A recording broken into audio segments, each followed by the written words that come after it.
Hello and welcome to episode 47 of the podcast, The Pocket Stylist.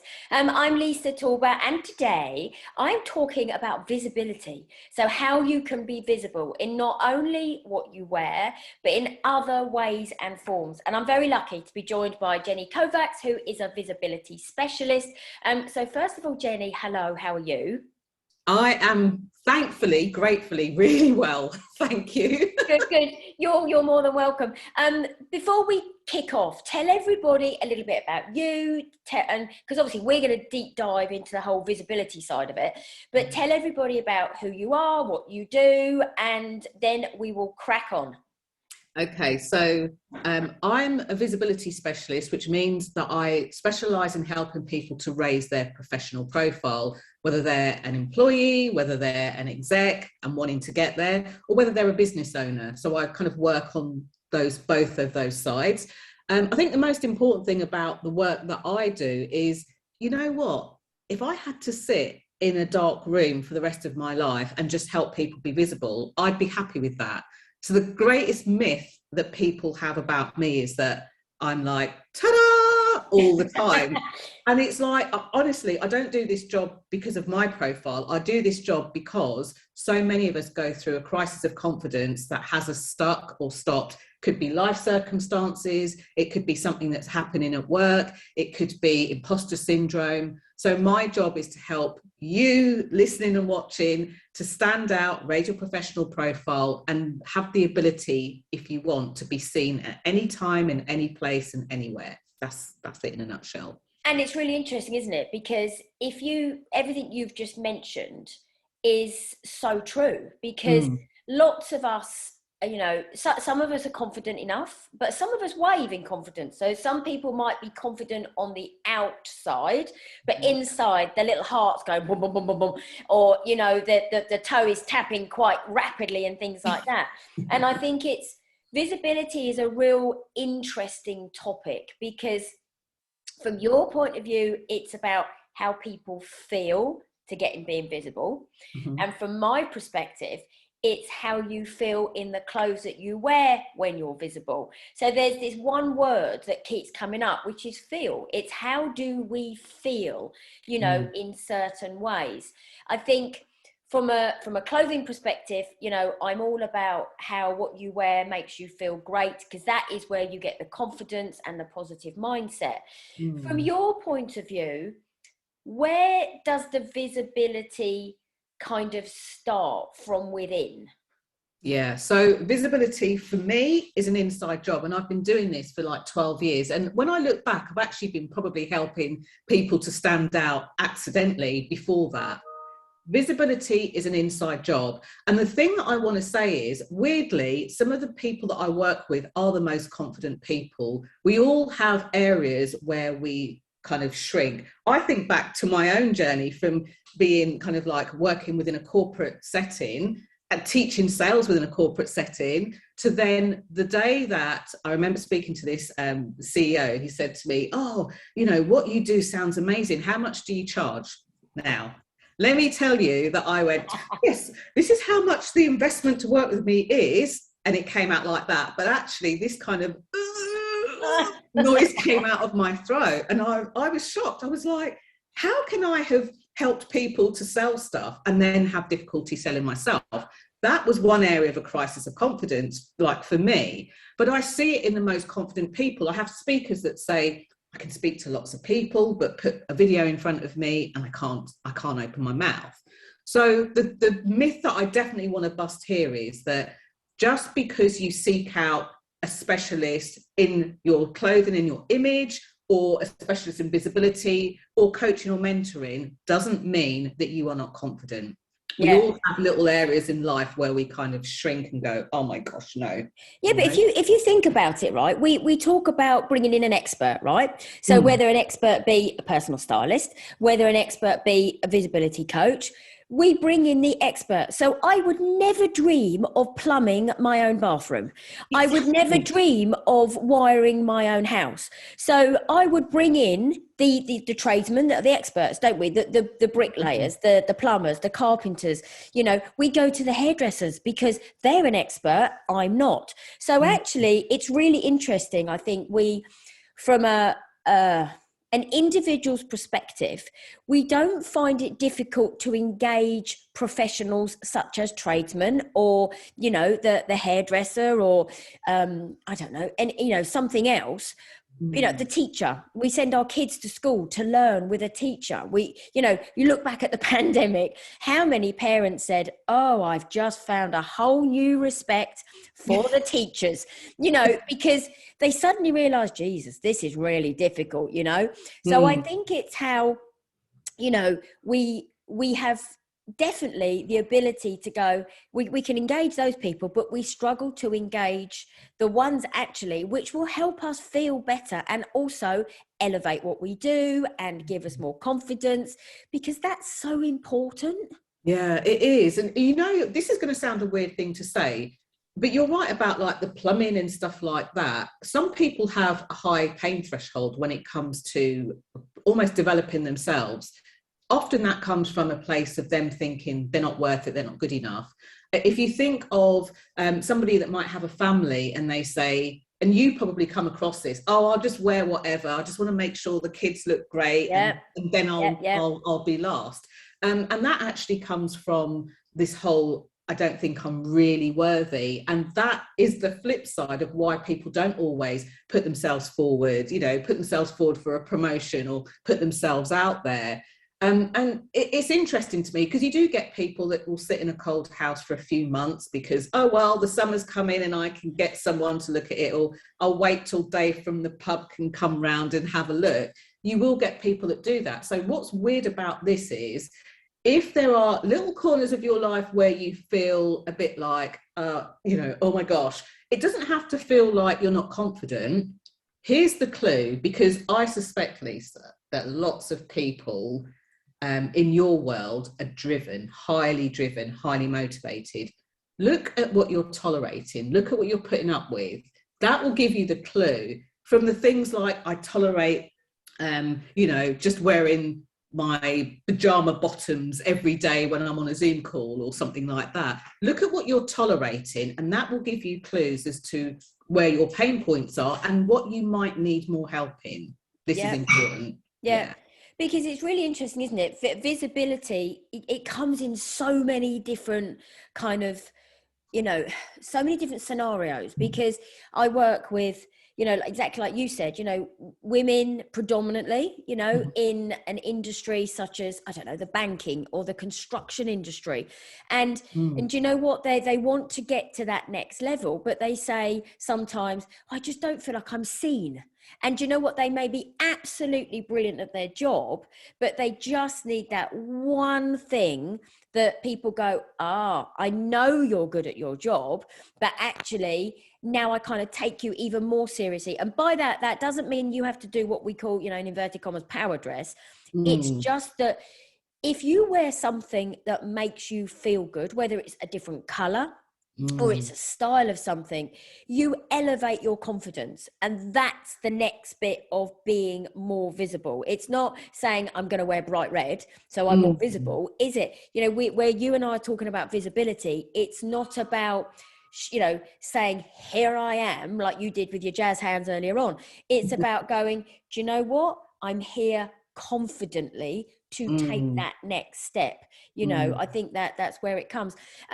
Jenny, how do you work with some of your clients then? I'm assuming you work with bigger organizations to kind of show them how they become more visible. So how do people do that in an organization? How do you work with them?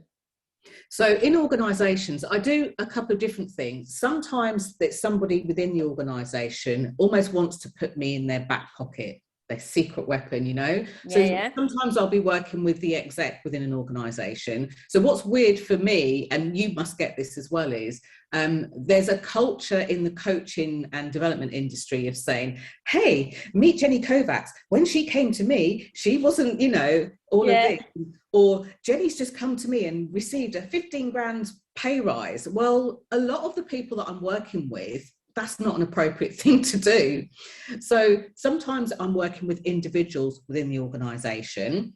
Sometimes I'm delivering what is kind of like a classic training, but what I tend to do is I will normally follow up that training. So whether it's group trainings afterwards or group coaching calls afterwards or individual coaching calls, I want to make sure that they don't just kind of burst out the room full of ideas, and then when the dust settles, they don't know how to implement it. And one of the ways, and this has still been true for me all the way throughout the pandemic, is there are a lot of professional networks I'm part of, you know, from travel, which I know we've spoken about off air, travel, financial services, risk and compliance for me. And what they do is almost as a network, they have me to come in and provide either talks or speak at their seminars. And through the pandemic, I saw a number of those. I just assumed they're not going to want to do this anymore. Yeah. But what they would do is get me into like give talks and stuff, but online. So I've done that. All sorts of really interesting people, from home stylers, interior designers, you know, business networks and things like that. So I work in that way. But for some people, they come to me for classic, I would like to say coaching. I do some coaching, but a lot of it's mentoring. A lot of the time, where people get stuck is like, what should I do? Or what should I say? Or how should I say it? Of course, I love to give them some lines of, here's what you can say, but I like to teach a man to fish. Yeah. So when they come away from, you know, from working with me, I want them to have the tools to be visibly confident. That's my aim. Yeah. And if somebody within an organization, I've got a gig coming up on Monday, which I can't say who it's with, but it's with a big institution, well known within the UK, especially in London, I'll just say that. And the reason that they're getting me in is more of a mindset piece and not feeling like just a number, you know, within their organisation. So people will get me in to do that kind of stuff, but it's normally to spread a positive ripple effect throughout their organisation, if that even makes sense. Yeah. Do you know, I love what you say there about, I like to teach a man to fish.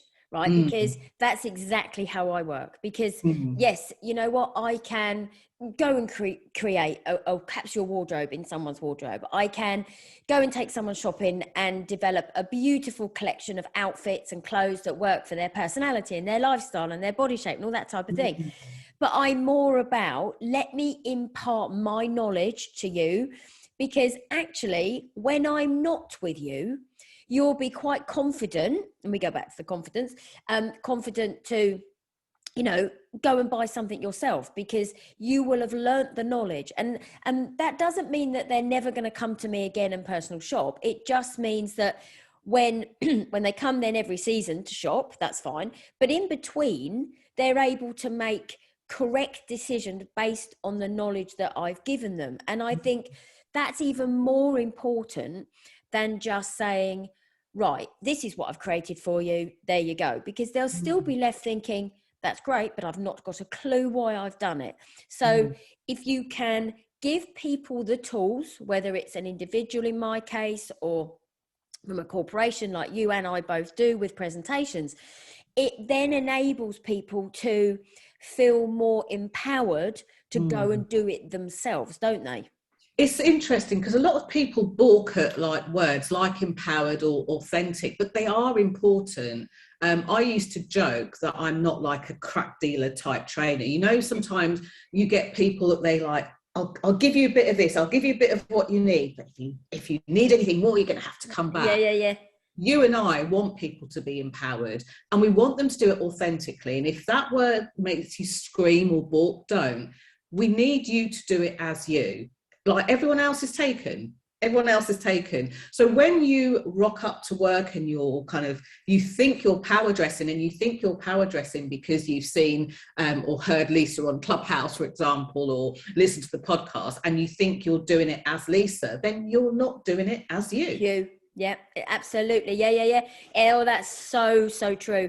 And that goes back to, you know, the whole style personality piece for me, because I always say to people, right, if you think about your style, right, and some people say I've lost my way a little bit, but that's fine. You know, you can unearth that and go back just by asking various questions.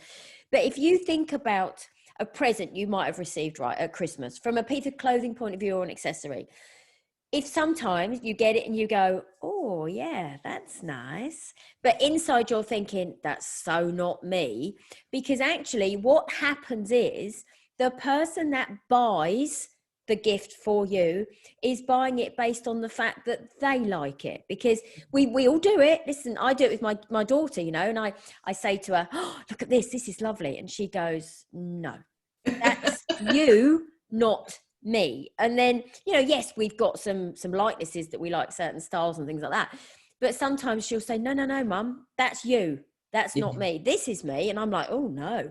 And I'm like, oh no, you know. So it's absolutely comes back to individuality. So from a clothing point of view, it's all about individuality, and from your point of view, from visibility, it's still saying to somebody, and I kind of love this, you have to be unapologetically you, because that's what gives you the confidence. That's what then will enhance your visibility, purely because you walk around with your head held high, your shoulders back, and you come at it with a different air of kind of presence, don't you? Yeah, absolutely do. It's interesting because I remember going to a conference about 8 years ago now, and it was a women in business conference, and it was so interesting. It was cold, it was winter, so I had a black dress on, but it wasn't a flouncy black dress. Like thick tights and black boots, winter type boots. I still looked professional and smart, and I felt comfortable. And I remember walking in the room, you know, when you feel it, you've got a spring in your step, and half of the room looked like they were attending a wedding. I'm not even exaggerating. The hair, and like they might as well have had fascinators, but things in their hair, and these dresses in bright colours. And it was so clear to me that they didn't even feel comfortable. Yeah. Even worse, I remember this woman walked past with this like really bright green dress, and I love green, and it is apparently one of my colours as well. And I said to her, oh my gosh, you look absolutely amazing, I love your dress. And she was just like walking around. She couldn't even say thank you, because I don't think she felt comfortable. Yeah. That saddens me. And you know, people do that every day at work. They kind of wear suits to work that aren't quite right for them, or wear colours because they think they should, or don't wear colours, and all of that kind of stuff. And it really isn't like necessary to do that. But it goes back then, right, to wearing what people, or ladies in some cases, think they need to wear. Yeah. So that goes back to, you know, I work in, for example, banking, insurance, finance, industry. In you know, it's a kind of, the appearance should be professional. Yes, it can be professional. It doesn't have to be rigid and boring. It still can be you as a person, because you're delivering the message that you're delivering in your role. If you then go into things like media, PR, you know, marketing, it's a very different dress code, because they're creative. They're, you know, they have no inhibitions of showing their creativity. You know, interestingly, you saying about your room full of women. Somebody said to me the other day, are you going to watch The Apprentice? And I was like, yes, but for one reason, right? Because I love to see what the women wear, because they all wear exactly the same style dress, just in a different color, right? So actually what's happening is you still don't really know about the person, because they are dressing in a way that they think a professional woman should look like. So they've all got exactly the same style dress on. It's just a different color. What I can't wait to see as the show goes on, if you start to see a little bit of individuality in what the ladies wear, you know, and I think it will be it's really interesting. And, you know, many people are probably listening thinking, really, how does Lisa think like that? But it's because it's visibility. You know, yes, have they done their makeup? Yes, have they got their eyebrows on? You know, all that type of thing. It says a lot about how somebody wants to be seen, how visible, you know, but how true to themselves are they actually being. And I think that's where clothing is so interesting. It's about, how do people perceive a way that you look? And it's the whole visibility thing. It goes back to it again and again and again. It's interesting because one of the things that I've kind of incorporated into my work, which I don't often tell people about because it freaks them out for the wrong reason, but body language. Yeah. Body language is so important. And I teach people body language to help their own confidence, not the kind of body language of, oh, look at them, they blinked 3 times, which means that they're thinking this. And in the same way, what you've just described there around the dresses in the different colours is like a confidence or visibility leak for me. Yes, they're on TV, so it could be that they've been styled to you know, dress a certain way. But often where you see this, where people dress in a similar sort of way and it doesn't suit them, that demonstrates a lack of confidence or a fear of being completely visible. It's like a body mask that they wear. You know? Suit of armour.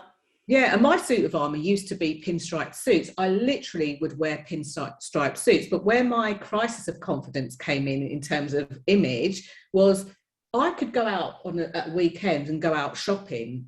I would 9 times out of 10 end up going, oh, this would be nice for work. It was almost like my work persona was so strong that I'd lost my sense of, no, I'm meant to be buying something for me. So unless I was going to a function and buying something for a function, I'd gravitate towards, oh, I could get this for work. It's like I lost who I was.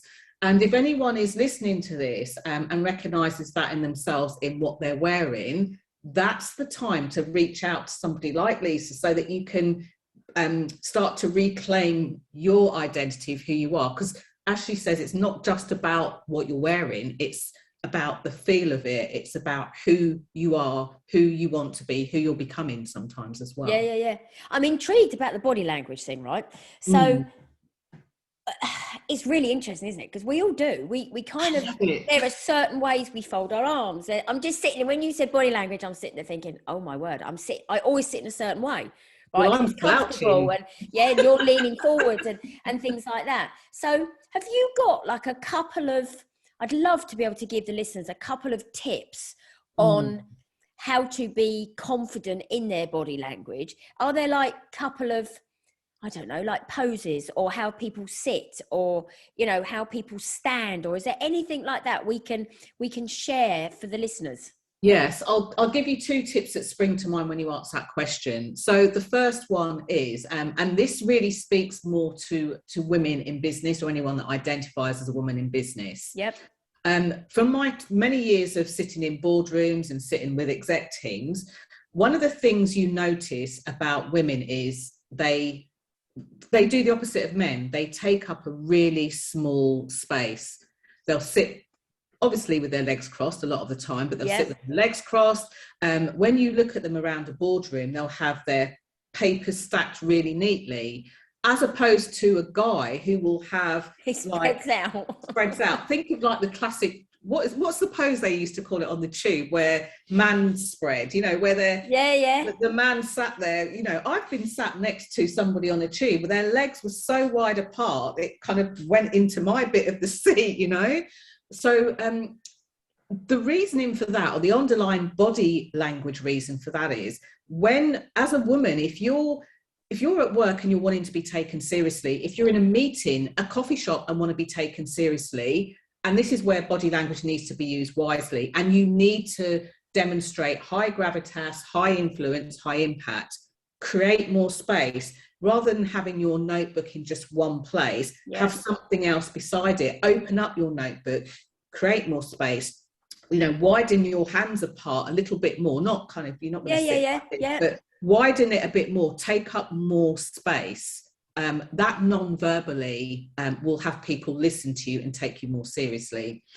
And then the other one, and I love this one that came to mind, because you can use it whoever you are. We all construct our lives very, very differently, and we all do things very differently. So when you need maximum confidence, do this now so that you've got it to take in with you whenever you need it. Think of a time, a specific time when you were really confident. It could be for anything, doesn't even have to be work related. And when you think of that very specific time that you were confident, like notice what was happening around you, what were you seeing around you, notice like what could you hear, and really spend a moment to tap in with how you feel. And the reason to do that is because your subconscious mind doesn't know that it's not happening again. So you start to feel really flooded with like good feeling vibes, you know, and just keep remembering that, keep doing that. Couple of times, you know, whenever you remember to do it, it takes seconds. And I always say to people, give it a label, as in give it something that you can recall very quickly. You don't need to share it with anybody, you don't need to make it your social media post, but when you have that label and that thought and that feeling, you can basically call on that anytime you want. So then when you need a bit of confidence, and this is why I say give it a label, write the word down in your notes in a meeting, have it be the picture on your phone. Yeah. One glance of that will remind you to think of that moment. You will look different. I mean, even if as I speak to you now, I think of something really great that's happened, all of a sudden my face might soften, you know, I might kind of sit more confidently. It's a really great body language hack, if you like, to get you into a place where you need to be so that you can do the thing you need to do. And you can literally do that with any emotion. So for those of you that are fiercely ambitious, knock yourself out with a few different ones. Like, it could be happiness, it could be strength, gratitude, you know, I can do this, I've got this. Just map it back out to an experience you've already had, and your body, literally the language of your body will do the talking and will kind of wave you through to whatever you need to do. That's brilliant. You know what? It's true, isn't it? Because Yeah. I'm sitting there when you're saying that, I'm thinking, yeah, exactly. And you can start to think about it. And you know what? So you did that bit. And for me, it's always about wear something that you know makes you feel great. And you know what? I have, funny enough, people will have seen it. Someone on Instagram. I've got a dress that I bought from Zara for a wedding. Would you believe? And it just is stunning. I love it. And do you know what? If I have to go and present, it's timeless, but it's brightly colored. It looks like a Hermes scarf. It is just stunning. Yeah. And I wear it and I think, yeah, I'm going to wear that. Yeah, I'm going to wear that. And I don't over rotate on, you know, I don't overthink, oh, I've worn it before, because actually it makes me feel fantastic. And I've worn it to present at HSBC. I've worn it to present on to Dell, you know, all that type of thing. But I love wearing it. But on the flip side, I'll also wear it to a Christmas event that I went to up at the Langham, because I didn't want to look like everybody else who I knew would have a black dress on. And so I wore that dress, and sure enough, I walked in, everyone else has got the sequins and the glitters on, and I've got this completely dressed that is very different. And it's absolutely right. But it goes back to what I've always said. It doesn't matter whether, from a clothing perspective, if you wear Primark or Prada, if it supports your values and it makes you feel good, then absolutely 100% you have to do it. Before we finish, because I think you and I could probably talk for ages, any other tips you would love, even a couple or just one, from a visibility point of view? Because obviously we've dropped a few with the clothing bit and we've done the body language bit, but any visibly, one tip, let's do one tip that you would give the listeners that you think, like you said, they can take away from today and they could even try. So I put you right on the spot then, didn't I? It's not so much on the spot. It's, you know me, I'll be like, well, you could do this, you could do this, you could do this, you could do that. I'm like, which is going to be the best one? So I guess for anyone listening who wants to be more visible, this is going to sound like a very simplistic tip. I talk a lot about creating a vision or having a goal to be visible. And part of that means being very specific. But the first place to start actually is a decision. Indecision is literally the killer of people's dreams. And I've just kind of accidentally demonstrated it there, because I had to decide which of all the tips that I share, which one is going to be the best. But when you make a decision, you can get behind it. You can then start to work out. And for me, a vision is, where do I want to end up? It's not, how am I going to get there? What do I need to study? Who do I need to suck up to? It's nothing like that. It's about, this is a decision I'm making. Here's where I want to be. And when you make that decision, it's amazing how you then are more freed up to spot the opportunities to get you closer to that. So even if you don't know how, and it's worth saying, again, this sounds very simplistic, to do that, write it down somewhere, preferably pen and paper. There's something that happens from the brain through the eye. But if not, at least make a note of it on your phone. Write it on paper, take a picture of it on your phone. But I'm a massive writer. Massive. Yeah, I'm waggling her pen. I do. I mean, I've got pens everywhere. I put stuff down all the time. But doing that and getting really specific on it, not sometime next year, because your brain keeps going sometime next year, and then the next year comes, sometime next year, and then the next year comes. Get really specific, write it down, hold that vision for yourself no matter what. And all of that starts with a decision. That's what I would say, because that would go across any sector, any industry, any type of business. Yeah. Oh, Jenny, that's fantastic. Listen, I have loved talking to you today, and we've given, you've been kind enough and dropped a few hints and tips along the way as well. Before we completely say goodbye to you, just tell everyone, and I will put it all in the show notes, but tell everybody where they can find you. Okay. Well, at the moment, I'm all over social media. That's another story for another time, but I'm all over social media. So, definitely link up with me on LinkedIn is probably one of the better places to do that. And if not, I mean, I have a free gift that I can offer, a little freebie that somebody that takes you through the 5 pillars, the 5 pillars to being visible, called the visibility activator process, and for some, accelerator process. Yeah. And it actually tells you what the 5 of those are. And you can just have a look at those. And all it does is ask you one question so you can make sure that you implement it. So, if that's you, then go to my website, jennykovacs.com. Oh, lovely. Oh, that's brilliant. And thank you for that. That's a lovely thing to share for the listeners as well.